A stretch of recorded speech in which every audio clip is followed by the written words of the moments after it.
रखा जब मेरे नबी ने दुनिया में कदम, तो पत्थर तक कलमा पढ़कर मुसलमान हो गए। प्यारे नाजरीन, हज़रत आमिना रदियल्लाहु ताला अन्हा फरमाती हैं कि जब मेरा बच्चा मेरे पेट में था तो मुझे बड़ी अजीब अजीब चीज़ें नज़र आती थीं।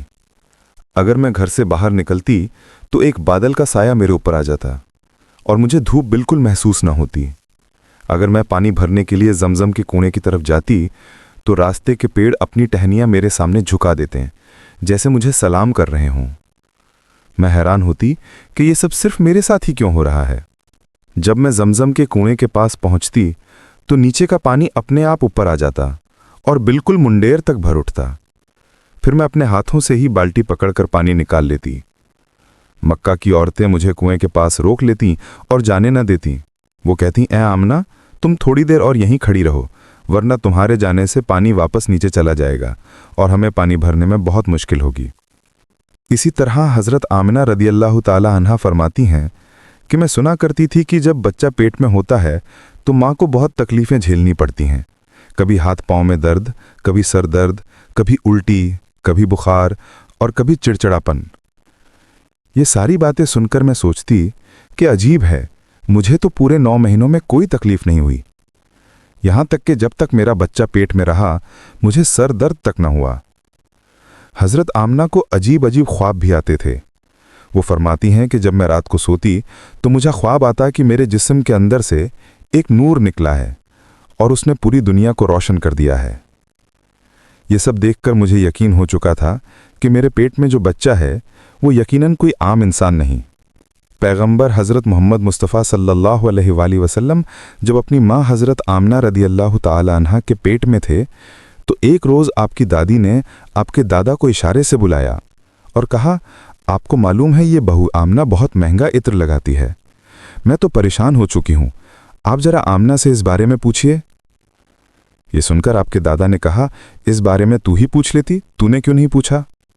तो आपकी दादी ने कहा, मैंने कई मर्तबा कोशिश की, लेकिन जब भी मैं आमना के सामने जाती हूँ तो उसका नूरानी चेहरा देखकर खामोश हो जाती हूँ। आमना के चेहरे पर इतनी चमक आ गई है कि मैं कुछ पूछ ही नहीं पाती। आप ही जाकर पूछ लीजिए। ये सुनकर आपके दादा ने कहा, तू औरत ज़ात है, घर में रहती है, लेकिन मैं मर्द हूँ, घर से बाहर निकलता हूँ। मक्का में कुरैश का सरदार हूँ। जो भी मुझसे मिलता है पूछता है, ए अब्दुल मुत्तलिब, तुम्हारे घर से इत्र की खुशबू कहाँ से आती है? और हाँ, एक अजीब बात यह है कि इत्र की खुशबू वहीं से आती है जहां आमना जाती है। इसके बाद आपके दादा हज़रत अब्दुल मुत्तलिब ने हिम्मत की और आमना को बुलाकर कहा, बेटी आमना, तुझे पता है मैं कुरैश का सरदार हूँ, खाने काबा का मुतवल्ली हूँ, बड़ी इज्जत वाला हूँ। जहाँ भी जाता हूँ लोग पूछते हैं, ए अब्दुल मुत्तलिब, तेरे घर से इत्र की खुशबू कहाँ से आती है? बेटी, मैं तो इत्र नहीं लगाता, तेरी माँ भी इत्र नहीं लगाती, तो ये इत्र कहाँ से लाती है?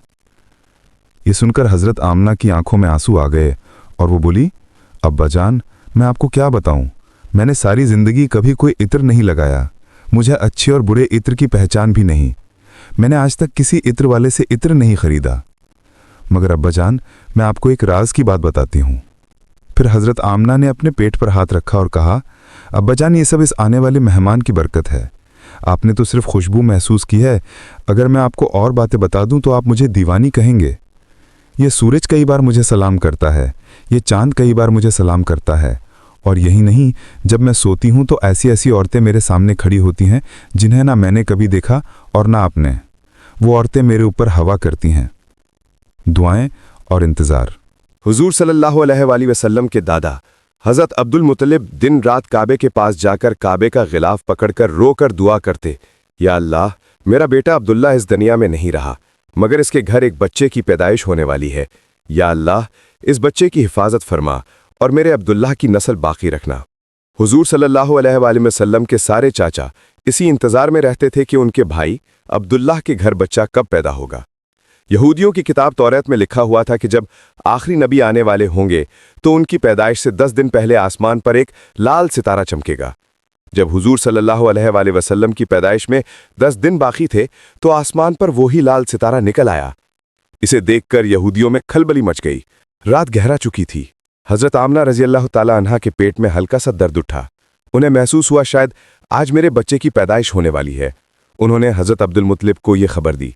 हजरत आमिना फरमाती हैं, जिस रात मेरे घर बच्चे की पैदाइश हुई उस वक्त गरीबी का ये आलम था कि चिराग में तेल जलाने के भी पैसे नहीं थे। यही वो गरीबी की रात थी जिसमें हमारे आका सल्लल्लाहु अलैहि वसल्लम इस दुनिया में तशरीफ लाए। सुबह होने से कुछ देर पहले हमारे प्यारे आका सल्लल्लाहु अलैहि वसल्लम इस दुनिया में तशरीफ ले आए। हुजूर सल्लल्लाहु अलैहि वसल्लम की पैदाइश पर 3 बड़ी अजीब निशानियां सामने आईं। नंबर 1, नाल का अलग होना। आपकी नाफ माँ की आंत से बिल्कुल अलग थी।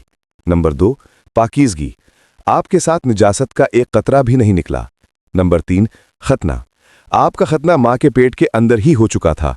जैसे ही दाई शिफा ने आपको लिटाया, हुजूर नबी करीम सल्लल्लाहु अलैहि वसल्लम ने अचानक करवट बदली और घुटनों के बल झुककर सीधे सजदे में चले गए।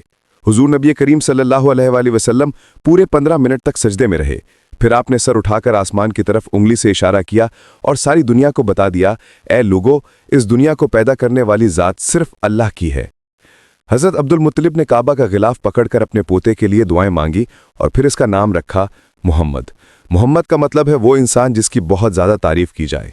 हज़रत अब्बास रज़ियल्लाहु ताला अन्हु ने फरमाया, ए अल्लाह के रसूल, जब आप सिर्फ 2 माह के थे तो एक रात मैंने आपको देखा कि आप चारपाई पर अकेले लेटे रो रहे थे। मैंने आपको चुप कराने की कोशिश की, मगर आपने मेरी तरफ नहीं देखा, बल्कि अचानक आसमान की तरफ देखकर मुस्कुराने लगे। मैं हैरान रह गया। फिर जब मैंने भी आसमान की तरफ देखा तो मेरी आंखें फटी की फटी रह गईं। मैंने देखा कि चांद आपकी उंगली के इशारे पर नाच रहा है। हजूर सल्लल्लाहु अलैहि वसल्लम ने फरमाया, हाँ मेरे चचा जान, आप सही कह रहे हैं। बचपन में चांद मुझे कहानियां सुनाता था, मेरे साथ खेलता था और मुझे रोने नहीं देता था। विलादत के वक्त के वाक़यात। हजूर सल्लल्लाहु अलैहि वसल्लम की जिस दिन पैदाइश हुई उस दिन दुनिया में जितने भी बुत थे सब ज़मीन पर मुंह के बल गिर पड़े। ईरान के बादशाह के दरबार में एक आग थी जो 1000 साल से लगातार जल रही थी। लोग उसकी पूजा करते थे, मगर हजूर नबी करीम सल्लल्लाहु अलैहि वसल्लम की पैदाइश के वक्त अचानक वो आग बुझ गई। यहूदियों का इम्तिहान। जब आप 7 साल की उम्र में थे तो यहूदियों ने आपको पहचान लिया। उन्होंने आपका इम्तिहान लेने के लिए एक मंसूबा बनाया। उन्होंने हराम और मुश्तबा खाना तैयार किया और दावत दी। जब हराम खाना आपके सामने पेश किया गया तो आपने फरमाया, ये रिस्क हमारे लिए नहीं है। खाना तो दूर, ये हमारे होंठों तक भी नहीं पहुंच सकता। जब उन्होंने ज़बरदस्ती खिलाना चाहा तो निवाला आपके होंठों तक नहीं पहुंचा। इसी तरह मुश्तबा खाने के साथ भी हुआ। यहूदियों को यकीन हो गया कि आप सच्चे रसूल हैं। सुभान अल्लाह, ऐसे थे हमारे नबी सल्लल्लाहु अलैहि वसल्लम।